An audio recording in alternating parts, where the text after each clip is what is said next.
Menjalani sunat bukan bagian dari Injil.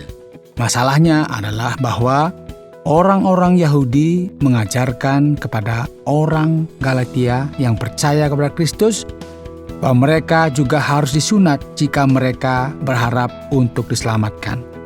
Dan inilah yang ditentang oleh Paulus. Sunat tidak akan menyelamatkan Anda jika Anda tidak percaya kepada Kristus. Dan itu tidak akan berpengaruh apapun untuk meningkatkan keselamatan Anda jika Anda melakukannya. Saudara pendengar, bersama dengan saya Oti Priambodo dalam program Jalan 66. Senang sekali karena bisa mempersembahkan program yang memberikan pengetahuan Alkitabiah dan menyuguhkan kepada kita jalan keselamatan. Perjalanan pembelajaran kitab suci kali ini, kita akan memperhatikan surat Rasul Paulus, yaitu kitab Galatia, secara khusus pada pasal yang ke-5. Dalam kitab Nehemia, kita membaca bagaimana Ezra, sang imam, memimpin orang-orang Yerusalem dalam kebangkitan. Dengan naik ke atas podium dan membaca firman Tuhan kepada orang-orang yang berkumpul. Dan saat dia membaca firman Tuhan, sebuah tim imam yang berdedikasi akan memberikan makna dari kitab-kitab suci, sehingga ada pemahaman umum tentang segala sesuatu yang sedang dibaca. Inilah yang akan menjadi inti dari program ini, dan saat ini kita melihat pasal yang ke-5 dari kitab Galatia. Paulus terus membela Injil Kristus yang murni terhadap pengaruh koruptif dari mereka yang ingin menambahkan beberapa persyaratan dari hukum Musa. Paulus mengatakan itu harus sepenuhnya Kristus atau sepenuhnya hukum, tidak bisa keduanya. Dan kali ini Pak Yohanes akan menyampaikan pasal ini kepada kita dengan tema Sejalan dengan Roh. Saudaraku, berlawanan dengan apa yang mungkin banyak orang pikirkan. Bidah yang ada di gereja Galatia bukan hanya masalah doktrin yang salah. Ini adalah pertempuran antara kekuatan Tuhan dan kekuatan setan. Pertempuran ini tidak dilakukan dengan senjata atau bom ya. Inilah adalah pertempuran antara apa yang disebut Alkitab sebagai daging dan roh. Rasul Paulus telah memberitakan Injil kasih karunia melalui iman dalam Kristus kepada orang Galatia yang telah menerima Roh Kudus ketika mereka percaya dan mereka berjalan sangat baik sebagai gereja sampai mereka terpesona oleh beberapa orang yang datang yang disebut Judaizer, yang mengajarkan bahwa iman dalam Kristus tidak cukup. Mereka juga harus melengkapi iman mereka dengan ketaatan kepada hukum Musa. Paulus yang tidak ada di sana untuk melakukan protes secara langsung, menulis surat ini kepada mereka mengatakan bahwa kembali bergantung pada hukum Musa sebenarnya adalah ketergantungan pada kemampuan daging untuk membuat dirinya benar. Tidak masuk akal setelah perjanjian baru diungkapkan yang kita miliki dalam Kristus. Yuk, mari kita baca bersama-sama Galatia pasal yang ke-5 dimulai dari ayat yang pertama. Supaya kita sungguh-sungguh merdeka, Kristus telah memerdekakan kita. Karena itu berdirilah teguh dan jangan mau lagi dikenakan kuk perhambaan. Itulah yang seberapa seriusnya ya kesalahan ini. Pilihan yang ada adalah apakah tetap sejalan dengan Roh Allah dalam Kristus atau kembali menjadi tunduk pada hukum yang sama dengan perbudakan spiritual.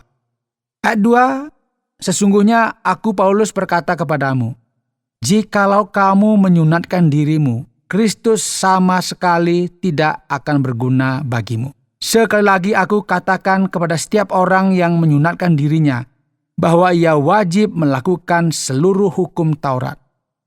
Kamu lepas dari Kristus. Jikalau kamu mengharapkan kebenaran oleh hukum Taurat, kamu hidup di luar kasih karunia. Sebab oleh Roh dan karena iman, kita menantikan kebenaran yang kita harapkan. Sebab bagi orang-orang yang ada di dalam Kristus Yesus, hal bersunat atau tidak bersunat tidak mempunyai arti, hanya iman yang bekerja oleh kasih. Saudara, izinkan saya ingin menambahkan dimensi yang mungkin ini disebut sebagai kontroversial. Bukan karena Tuhan menentang mereka menjalankan hukum Musa ya, melainkan karena Dia telah repot-repot mengirim putranya Yesus Kristus untuk mati di kayu salib bagi para pendosa dan bangkit kembali, dengan demikian membayar seluruh hutang dosa kita, dan Dia memerintahkan manusia untuk memperhatikan hal itu dan mematuhi panggilan untuk percaya kepadanya. Dan ketika manusia berdosa memutuskan bahwa pengorbanan Kristus tidak cukup, sehingga membutuhkan upaya hina dan menyedihkan, ya kita dalam menjalankan hukum untuk membuat cukup baik, Tuhan mungkin ya bukan mungkin ya pasti ya tersinggung. Dan bayangkan ya betapa marahnya Yesus harus merasa setelah melalui semua penyiksaan itu untuk orang-orang ini, hanya mendengar mereka berkata, ya itu baik sih Yesus, tapi kami seharusnya mendukung kematian dan kebangkitan pengorbananmu dengan perbuatan baik. Hanya untuk jaga-jaga saja. Jika caramu itu gagal. Waduh. Roh Allah bersaksi tentang Kristus, bukan hukum. Dan jika kita ingin tetap sejalan dengan Roh Allah, kita perlu menaruh seluruh kepercayaan kita pada Yesus Kristus dan bukan pada kemampuan kita untuk menjadi baik. Karena semua perbuatan benar yang kita pikir membuat kita tampak begitu indah di mata Tuhan, sebenarnya seperti kain kotor yang berbau busuk di hadapannya. Silakan dibuka di Yesaya 64 ayat yang ke-6. Mari lanjut ayat yang ke-7. Dahulu kamu berlomba dengan baik. Siapakah yang menghalang-halangi kamu sehingga kamu tidak menuruti kebenaran lagi?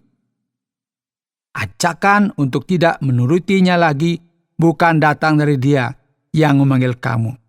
Sedikit ragi sudah mengkamirkan seluruh adonan. Ini berarti bahwa sama seperti ragi ya, membuat seluruh adonan naik, mengembang begitu. Begitu juga sedikit ajaran palsu akan menyebabkan seluruh gereja terinfeksi. Dalam Tuhan aku yakin tentang kamu, bahwa kamu tidak mempunyai pendirian lain daripada pendirian ini. Tetapi barang siapa yang mengacaukan kamu, ia akan menanggung hukumannya, siapapun juga dia.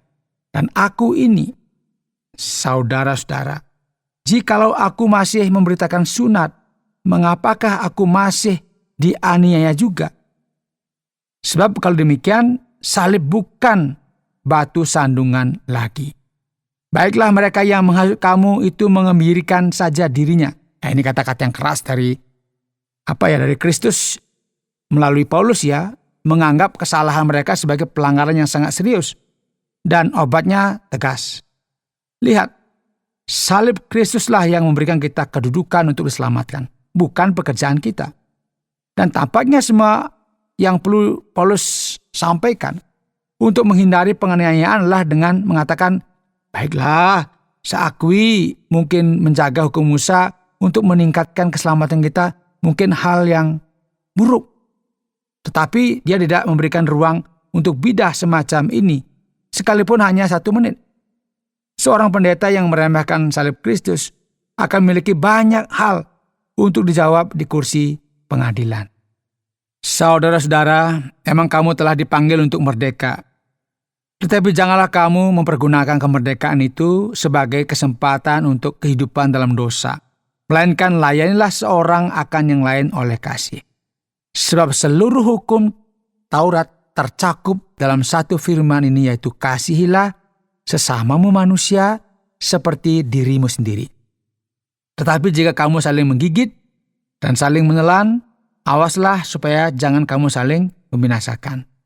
Ini Paulus sedikit mengubah arah dan mulai berbicara tentang bagaimana menjaga langkah sejalan dengan Roh Allah, karena ada banyak cara di mana yang jahat mencoba untuk menjerumuskan kita dari jalan yang benar. Ayat 16, maksudku ialah hiduplah oleh Roh, maka kamu tidak akan menuruti keinginan daging. Sebab keinginan daging berlawanan dengan keinginan Roh, dan keinginan Roh berlawanan dengan keinginan daging. Karena keduanya bertentangan, sehingga kamu setiap kali tidak melakukan apa yang kamu kehendaki. Akan tetapi, jikalau kamu memberi dirimu dipimpin oleh Roh, maka kamu tidak hidup di bawah hukum Taurat. Inilah inti dari seluruh masalah, saudara. Jika Anda sejalan dengan Kristus, Anda tidak berada di bawah hukum. Entah daging yang menang atau Roh yang mana yang harus kita layani, kepada yang mana dari ini akan kita berikan kendali atas hidup kita. Itu semacam pilihan begitu. Mari sambung ayat 19. Perbuatan daging telah nyata, yaitu percabulan, kecemaran, hawa nafsu, penyembahan berhala, sihir, perseteruan, perselisihan, iri hati, amarah, kepentingan diri sendiri, percideraan, roh mecah, kedengkian, kemabukan, pesta pora, dan sebagainya. Terhadap semuanya itu kuperingatkan kamu, seperti yang telah kubuat dulu, bahwa barang siapa melakukan hal-hal yang demikian, ia tidak akan mendapat bagian dalam kerajaan Allah. Saudara, beberapa dosa berhubungan dengan seksualitas. Perbuatan maksiat adalah perilaku jahat yang tidak memiliki batasan, seperti mobil yang menabrak penghalang dan jatuh dari tebing, seperti remblong begitu ya. Penyembahan berhala, sihir adalah dosa-dosa agama. Dosa yang langsung melawan Tuhan dengan menyembah atau memiliki hubungan kuat dengan ilah-ilah palsu atau setan atau kekuatan jahat lainnya. Dan setelah ini Alkitab mencantumkan dosa-dosa yang melawan orang lain. Seperti apa saudara? Kebencian, perselisihan, iri hati, amarah, ambisi yang egois, perpecahan, pembagian, dan dengki. Dan akhirnya kita memiliki yang terakhir itu kemabukan, pesta pora, dan sejenisnya. Ya ini yang harus kita hati-hati. Ayat 22. Tetapi buah roh ialah kasih, sukacita, damai sejahtera, kesabaran, kemurahan, kebaikan, kesetiaan, kelemah lembutan, penguasaan diri. Tidak ada hukum yang menentang hal-hal itu. Barang siapa menjadi milik Kristus Yesus, ia telah menyalibkan daging dengan segala hawa nafsu dan keinginannya. Ini ada seorang pernah mengatakannya dengan sangat baik ya, bahwa buah roh adalah kasih, dan buah-buah lain yang kita temukan di sini semuanya adalah hasil dari kasih.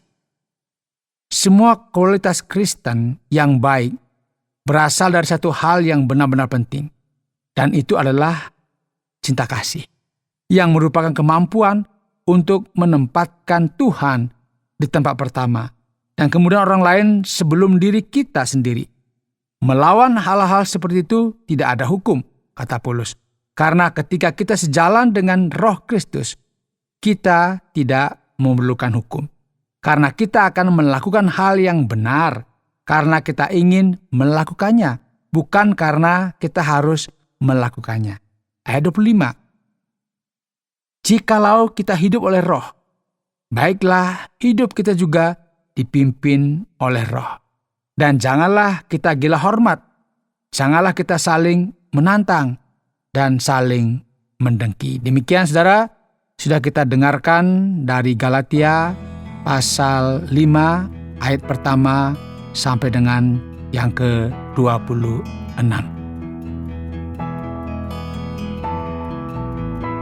Anda sedang mendengarkan Jalan 66 dalam rangkaian pembahasan Galatia pasal yang kelima, yang telah dijelaskan oleh Pak Yohanes dengan topik Sejalan dengan Roh. Baiklah, sekarang kita akan beranjak pada bagian tanya jawab. Pak Yohanes, saya pikir Rasul Paulus mengatakan kepada orang Galatia adalah, jika Anda berusaha dibenarkan di hadapan Tuhan dengan disunat, maka Anda harus melanjutkan dan mengikuti seluruh hukum. Iya Pak Oti, dan kita harus melakukannya dengan sempurna dari lahir hingga mati. Tidak ada seorang pun yang pernah melakukan hal itu kecuali Yesus sendiri. Dan dia melakukannya atas nama kita agar kita bisa dibenarkan dengan cara lain. Yaitu apa? Dengan percaya pada apa yang telah dikatakan dan dilakukan oleh Tuhan. Sekarang orang Galatia telah percaya kepada Paulus ketika dia memberitakan Injil kepada mereka. Tetapi mereka mulai bingung, gundah gulana karena ada guru-guru palsu. Itulah sebabnya Paulus berkata, "Kamu sedang berlari dalam perlombaan yang baik. Siapa yang menghalangi kamu dan membuat kamu berhenti mematuhi kebenaran?" Kebenaran itu adalah bahwa kita dibenarkan di hadapan Tuhan melalui iman kepada Kristus. Jemaat Galatia dalam upaya mengikuti hukum akhirnya melupakan hal mendasar, yaitu kasih berdasarkan iman. Berikut Pak Yones, apa sebenarnya sunat itu dan mengapa hal itu sangat ditekankan oleh orang-orang Yahudi? Ya, sunat adalah praktek kuno yang ditetapkan oleh Tuhan sebagai tanda perjanjian Abraham dan dimaksudkan sebagai tanda perjanjian di antara Tuhan dan Israel. Anda bisa membaca hal ini lebih detail lagi dalam kitab Kejadian pasal 17.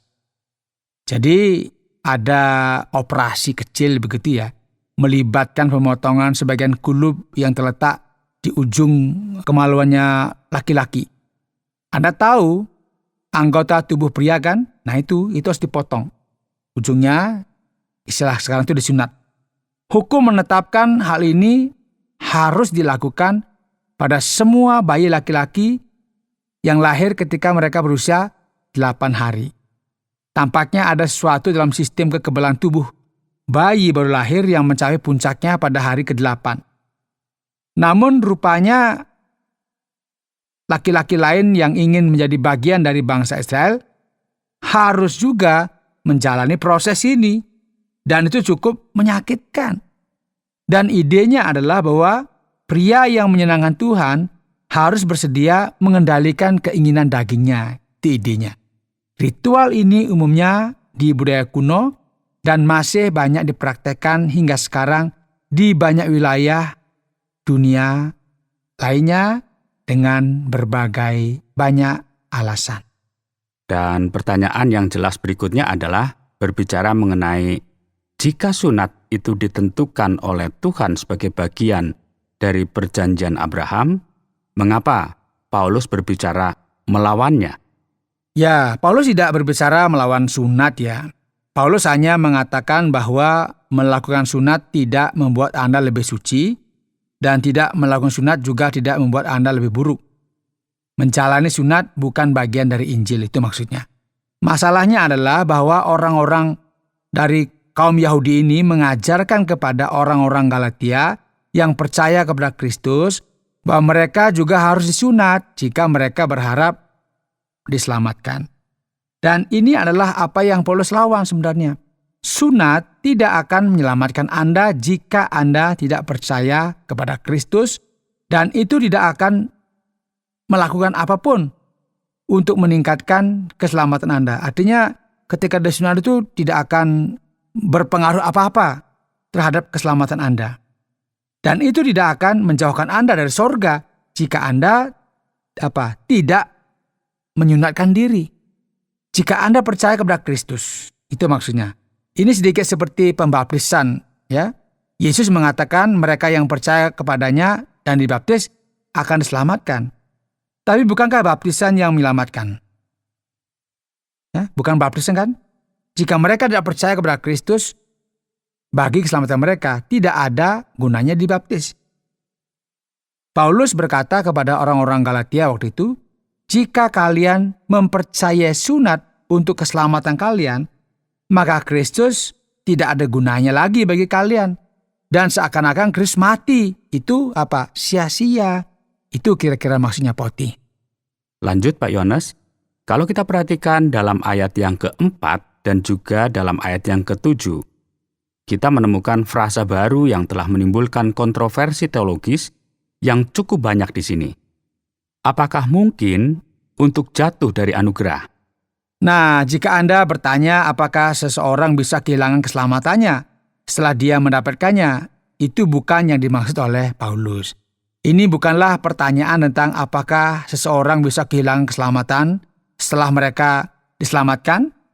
Paulus hanya mengulangi apa yang telah dia katakan sepanjang waktu, bahwa jika Anda tidak mempercayai anugerah Tuhan untuk keselamatan dalam Kristus dan mencoba membuat diri Anda benar di hadapan Tuhan dengan cara disunat atau dengan cara apapun yang mungkin Anda lakukan, tak peduli seberapa baik itu, Anda menolak anugerah demi perbuatan baik. Sekarang saya percaya bahwa seorang Galatia akhirnya mendapatkan poinnya dan kembali kepada Kristus untuk keselamatan setelah Paulus menunjukkan kesalahan mereka. Tetapi orang-orang yang benar-benar percaya akan tetap bersama Kristus saja dan tidak akan tersesat seperti yang dikatakan Paulus. Kamu sedang berlari dalam perlombaan yang baik. Apa yang terjadi padamu? Kamu terhambat, kamu tersesat. Saya suka merujuk perumpamaan Yesus tentang penabur. Biji yang baik telah ditaburkan, tetapi tidak diizinkan tumbuh atau tidak bisa bertumbuh karena hambatan. Begitu kita mulai dengan Kristus, Tuhan mengharapkan kita untuk menyelesaikan bersama Dia. Bagi saudara yang sedang mendengarkan program ini mungkin saudara awalnya baik-baik dengan Kristus. Wah, semangat gitu ya. Tetapi iman saudara tidak bertumbuh, tidak berkembang karena apa? Karena kecewa, karena banyak masalah, karena kenikmatan dunia ini, mungkin juga karena penganiayaan. Atau saudara sudah tidak mau ke gereja lagi, tidak bisa maju lagi. Saudara mungkin berada dalam bahaya menjadi korban dari apa yang sedang dibicarakan Paulus di sini. Jika kita menjauhkan diri dari Kristus karena alasan apapun, kita sedang jatuh dari anugerah yang bisa atau membuat kita menjadi milik Allah. Obatnya adalah kembali ke jalur yang benar dan tetap bersama Yesus dan memulai dari tempat di mana Anda berhenti. Lanjut Pak Yones kepada ayat yang ke-17. Kita menemukan pertempuran antara daging dan roh.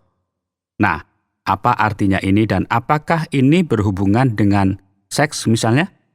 Nah, Pak Oti, apa yang biasanya orang pikirkan ketika mereka mendengar kata dosa daging? Apa? Biasanya ini munculkan gambaran tentang seks. Ada juga ide kuno bahwa dosa Adam dan Hawa adalah itu dosa seksual.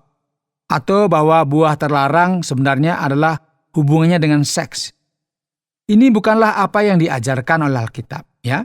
Daging di sini merujuk pada sifat dosa kita, kecenderungan kita untuk melakukan yang salah.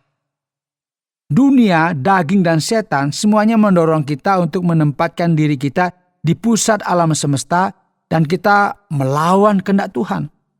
Misalnya kebencian, keinginan untuk balas dendam, itu adalah keinginan daging. Iri hati, kesombongan, cemburu, sihir, dan penyembahan berhala, semua ini adalah tindakan daging, hasil dari sifat dosa kita.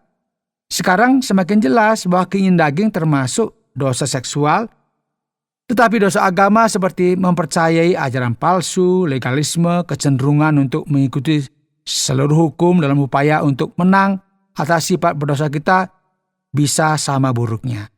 Dan Paulus sangat jelas di sini, aku memperingatkan kamu seperti yang pernah aku lakukan sebelumnya, bahwa mereka yang hidup seperti ini tidak akan mewarisi kerajaan Allah. Sangat jelas ya. Baik Pak Yohanes. Tetapi ini membuatnya terdengar seolah-olah begitu kita menjadi Kristen, maka kita menjadi seperti malaikat kecil yang tidak berdosa. Berjalan seiring dengan roh itu tidak berarti bahwa kita tidak lagi memiliki sifat berdosa. Bahwa kita tidak lagi memiliki keinginan untuk berdosa. Karena jika itu benar, maka semua yang ditulis dalam pasal ini sia-sia. Yang sebenarnya yang dimaksud adalah mereka yang berada dalam Kristus Yesus dan memiliki roh di dalam hati mereka, memiliki kekuatan yang diberikan oleh Tuhan untuk mengatasi kecenderungan berdosa mereka. Dengan kata lain, Roh Kudus memberi kita kekuatan untuk mengatakan tidak pada dosa. Dan tidak cukup hanya berhenti melakukan kejahatan, tetapi kita harus belajar untuk berbuat baik. Terima kasih banyak Pak Yones untuk semua penjelasan yang sudah disampaikan. Sekali lagi, sekarang bagaimana kita merangkum Galatia pasal yang kelima ini? Saudara yang dikasihi oleh Tuhan dalam program Jalan 66. Tema yang sudah kita bahas pada hari ini, atau intinya adalah bahwa Kristus ingin lebih dari sekadar Sang Penyelamat. Dia ingin menjadi penyelamat kita satu-satunya. Manusia berdosa ingin menjadi penyelamatnya sendiri. Dia juga ingin mempersulit hal-hal yang Tuhan buat sederhana. Jadi ketika berbicara tentang keselamatan, manusia berdosa ingin menciptakan ritual, mendefinisikan agama dengan cara mereka sendiri, atau mengikuti hukum dan aturan tertentu sehingga kita dapat mencatat semua hal baik yang telah kita lakukan. Tetapi Paulus berkata, Kristus telah melakukan segalanya bagi kita. Percayalah kepadanya, bukan pada kemampuan kita untuk melakukan banyak hal. Kekuatan yang sama yang menyelamatkan kita akan menjaga kita. Cukup tetap berjalan seiring dengan Roh yang memimpin kita. Saudara, ingatlah ini. Inti dari iman Kristen bukanlah agama atau ritual atau daftar apa yang harus dan tidak boleh dilakukan. Tetapi hanyalah kata yang kita katakan sebagai 5 huruf. Apa itu? Cinta. Cinta yang dipimpin oleh Roh. Cinta kepada Tuhan. Cinta kepada sesama. Saudara pendengar, karena waktu yang tidak memungkinkan, kita akhiri program Jalan 66 kali ini. Kami menantikan Anda untuk tetap mengikuti pelajaran berikut dalam lanjutan pembelajaran Alkitab yang memberikan pelajaran menyeluruh tentang firman Tuhan. Jika Anda memiliki pertanyaan atau berespon terhadap topik berhubungan dengan program ini, silakan menyampaikan melalui WhatsApp ke nomor 081 333 777 386. Terima kasih atas perhatian Anda.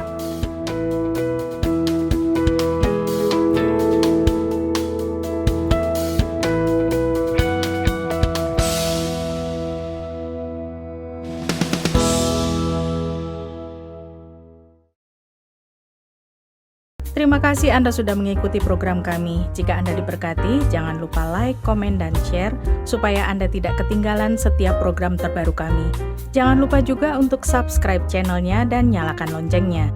Jika Anda ingin mendukung pelayanan kami, bisa melalui rekening kami berikut ini atau menghubungi kami di sini.